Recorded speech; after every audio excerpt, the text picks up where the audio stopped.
মাঝে মাঝে এসে দেখি রাতের বেলা কে দুলছে। তো বিকেল 6টার পরে এখানে না আর ঢুকতে দেয় না। বাঘ বাঘ বাঘিনী সাফারি হবে জঙ্গলের মধ্যে, অনেক এক্সাইটিং প্ল্যান রয়েছে। ফাইনালি রাজাকে দেখতে পেলাম, কারণ এখানে বড় করে রাজা সম্বন্ধে লেখা, মানে রয়্যাল বেঙ্গল টাইগার। উই এটাতে আর সিঙ্গালা হরিণটা তো আরো ভালো, দুর্গার দিকে তাকাচ্ছিল। ওটা দেখি এইভাবে তাকিয়ে আছে আমাদের দিকে, নুন খাচ্ছে, মানে ওদেরকে নুন দেওয়া হয় যাতে ওরা এখানে সে, মানে লাস্ট কয়েকদিন ধরে যখনই আমি সকালবেলা উঠছি সুন্দর ফ্রেশ হয়ে, এই যে বাইরে এখানে দুটো রুম রয়েছে, এখানে দুটো রুম রয়েছে, এই উঠোনে চলে আসছি, সুন্দর রোদ লাগছে। বাইরে আজকে গুড মর্নিং সবাইকে। আজকে যাব আমরা জলদাপাড়া অভয় অরণ্য। এই যে এখান থেকে বেরিয়েই এখানে হচ্ছে আমাদের অ্যাকচুয়ালি ডিনার বা খাওয়া দাওয়া সব এখানে। আর এই যে সকালবেলায় ওঠে গুড মর্নিং এনার্জি দিয়ে বল গুড মর্নিং।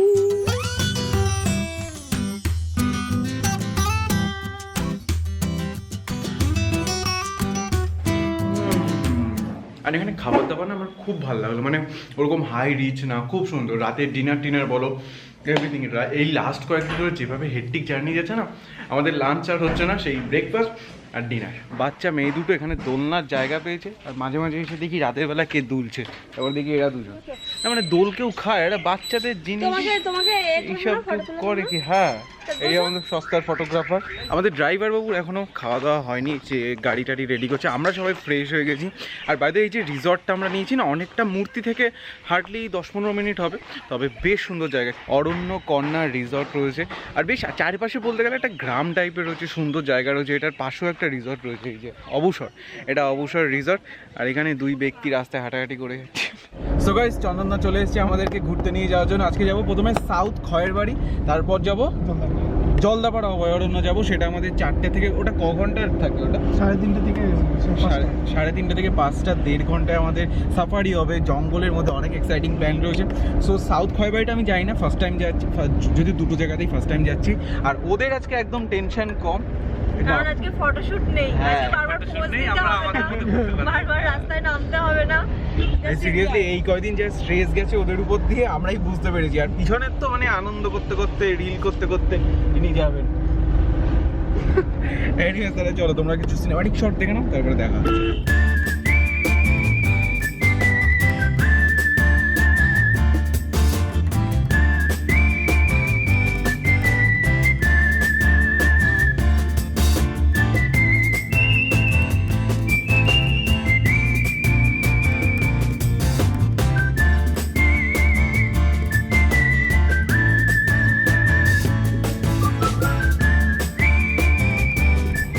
আমরা এখন গরুমারা অভয়ারণ্যের মধ্যে দিয়ে যাচ্ছি, এন্ড এটা বিকেল।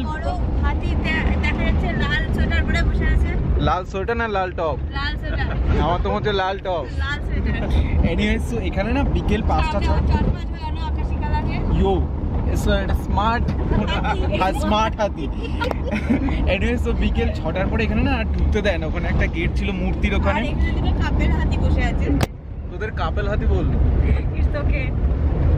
আর ওই মাঝের পাশেরটাকে কিছু বল, কর্নারটা। আমি মানুষ, বাচ্চা বিগির সাল। তো জঙ্গলটা যা ঘন না, মানে আর কোনো লাইট ফাইট কিচ্ছু নেই। কেউ যদি ভুলেও রাতে আসে, আর দাদা বললো একবার নাকি হরিণের সাথে এখানে নাকি ভয়ও আছে, ভূতও আছে, দাদা বলেছে। ওটা তোর মতন বাচ্চাদের জন্য বলে।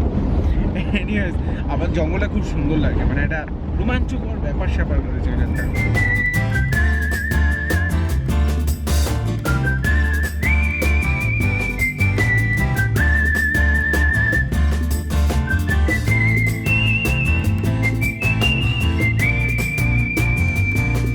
তো গাইজ, আমরা ফাইনালি চলে এসেছি সাউথ খড়িবাড়ি। রাস্তা এত স্মুথ না, মানে প্রশংসার যোগ্য, মানে সিরিয়াসলি কোথাও একটা গাড্ডা নেই। আর তুমি রোড জার্নিটাকেও তুমি খুব এনজয় করতে পারবে। আর চারপাশে একটু বড় বড় গাছের জঙ্গল এখানে রয়েছে। তো গাইজ, এবার আমাদের টোটো জার্নি করে আর এখান থেকে 1/2 কিলোমিটার যেতে হবে। আমাদের চন্দনদাই আমাদের আজকে টোটো নিয়ে যাচ্ছে এখান থেকে।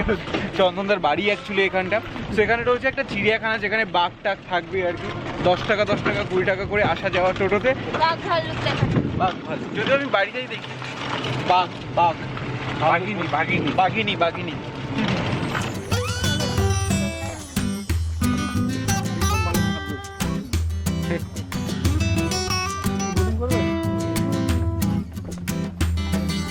তো গাইস ফাইনালি বাঘ দেখা পেলাম, কিন্তু এই তো দেখছি পুরো ল্যাথ খাচ্ছে এখানে বসে বসে, আর ভাবছি যে কেন এরা এসছে, কিন্তু সুন্দর। আমাদের বাড়িতে বলা হয়েছিল যে তোমার রয়্যাল বেঙ্গল টাইগার, তবে এখানে দেখছি চিতা রয়েছে, চিতা বাঘ মামা, আর ওনাকে না খাবার দিয়েছে, সুন্দর করে চেটে পুটে খাচ্ছে, তাই দেখছি, দেখে ওনার মনে হয় না এত খতরনাক জীব, কিন্তু এর মধ্যে যদি কেউ পরে।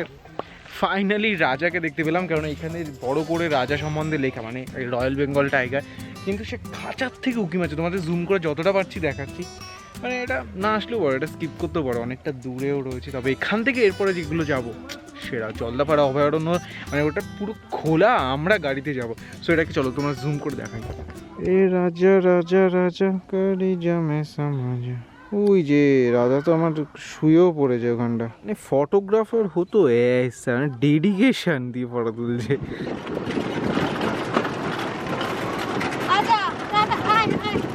আমাদের সেই জঙ্গল থেকে না এই যে দুটো লালু আর কালু আমাদের ফলো করতে করতে এসে, তাই ভাবলাম যে ওদেরকে একটু বিস্কুট দিয়ে দিই।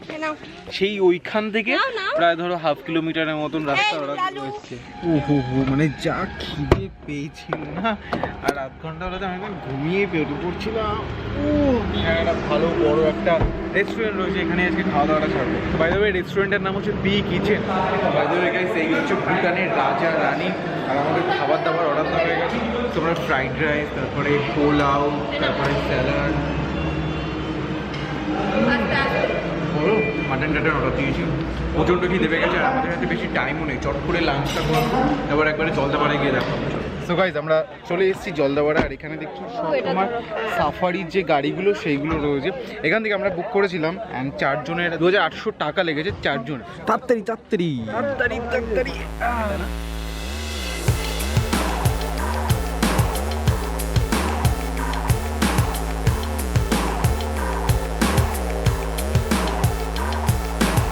আমরা রীতিমতো জঙ্গলের অনেকটা দূরে চলে এসেছি, তবে কিছু এখনো দেখার পাইনি, দেখতে পাইনি। আর একটা, তোমরা এখানে আসলে না চেষ্টা করবে একদম প্রথম বেরিয়ে যাওয়া, নাহলে কিন্তু তোমাদের সামনে শুধু গাড়ি আর গাড়ি থাকবে। যদি আমরা প্রথমে বেরিয়েছি, হ্যাঁ আমরা প্রথমে বেরিয়েছি বলে আমাদের আশেপাশে কোনো গাড়ি নেই, আমরাই সামনে।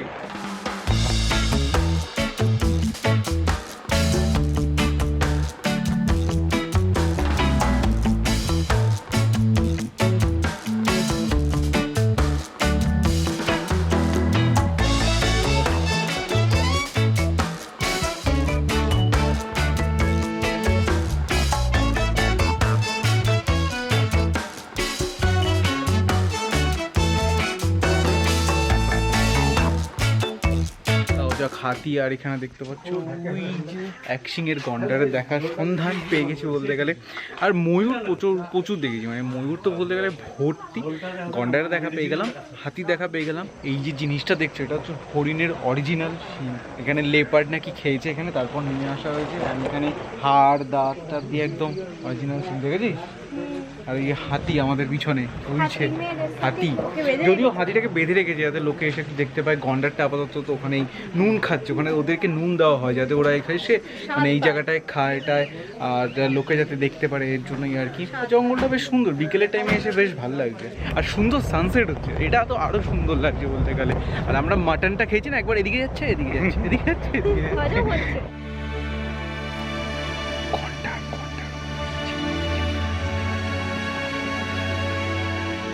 একটা বাচ্চাকে নিয়ে পাতা খাচ্ছে।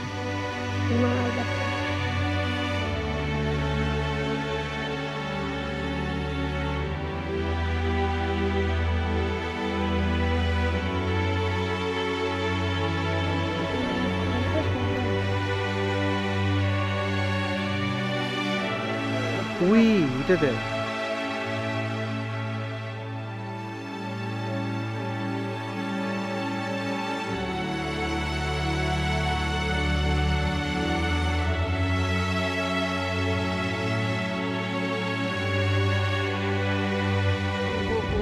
হরিণটা কেমন লাগলো তোদের? সুপার লেগেছে, আর সিঙ্গালা হরিণটা তো আরো ভালো, দুলনার দিকে তাকাচ্ছিল, ওটা দেখি এইভাবে তাকিয়ে আছে আমাদের দিকে। তো আমরা এখন হলং বাংলোতে রয়েছি, আর আমাদের সামনে রাইনো রয়েছে, ওই যে একাই পুরো জঙ্গলে একা। আর এই বাংলোতে না থাকাও যায়, পার ডে 2500 টাকা না, পার নাইট 2500 টাকা করে, ফুডিং লজিং আলাদা। মানে এই যে বাংলোটা দেখছো, সাফারি শেষ, এইবার মেইনলি যেটা এই যে জায়গাটা দেখছো, জলদাপাড়া কি একটা, এখানে নাচ হবে বাচ্চা মেয়েদের, অনেকগুলো গান টানের, এখানে আবার মোমো স্টল রয়েছে, বসার জায়গা রয়েছে।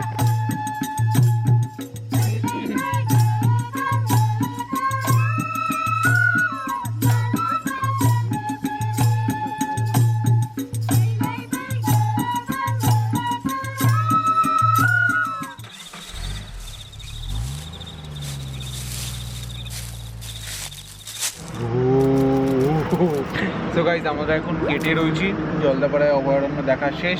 হরিণ অনেক দেখতে পেয়েছি, লেপার্ড দেখতে পাইনি। তবে এবার লাগছে ঠান্ডা। ওই মা বাচ্চার যে গন্ডারটা ওটা খুব সুন্দর ছিল। এনিওয়েজ এবার তাহলে হোটেলে যাবো ঠান্ডায়।